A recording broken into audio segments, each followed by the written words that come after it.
everyone, this video let me see some special set symbols that we are most commonly used 1, 2, right? First one n, here n represents set of natural numbers that takes the number from 0 to infinity, right?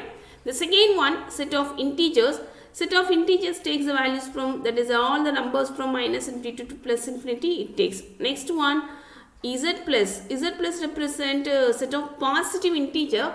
It takes the numbers from 1 to infinity, right? It doesn't take the value 0 because 0 is neither positive nor negative. And the next one is q. Q represents set of natural numbers.